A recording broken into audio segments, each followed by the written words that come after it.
আজ তোমার জন্মদিন।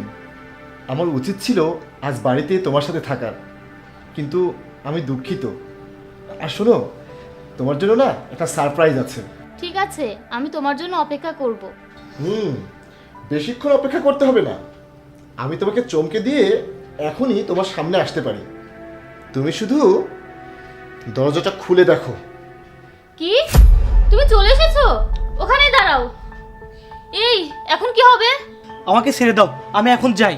আরে কিভাবে যাবে? সে তো দরজায় দাঁড়িয়ে আছে। তুমি লুকাও, তাড়াতাড়ি কোথাও লুকিয়ে পড়ো।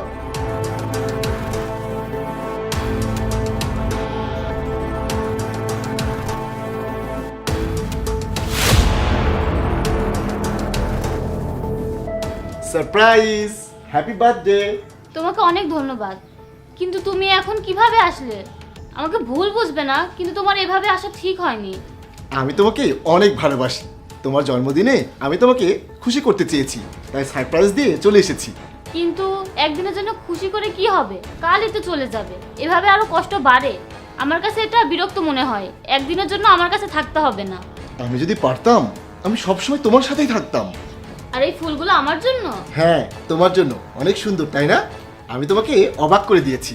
হ্যাঁ, তুমি আমাকে অবাক করেছো, কিন্তু কেক কোথায়? ডাইনিং টেবিলে রাখা আছে। আমি খুব আনন্দ করে তোমার জন্মদিন পালন করব, কিন্তু একটু পরে। না না, আমি এখনই কেক খেতে চাই, চলো। আমি সত্যিই একটু ক্লান্ত। আমি আগে একটু বিশ্রাম নিতে চাই। তুমি আমার জন্মদিনে আমাকে কষ্ট দিবে? প্লিজ চলো যাই। সত্যি বলছি, আমি খুবই ক্লান্ত।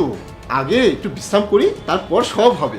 আচ্ছা, তুমি ক্লান্ত হলে চলো গোসল করো। আমি তোমার গোসলের ব্যবস্থা করে দিই। তুমি আজ সারাদিন কাজ করেছো। তুমি চাও আমি রুম থেকে চলে যাই?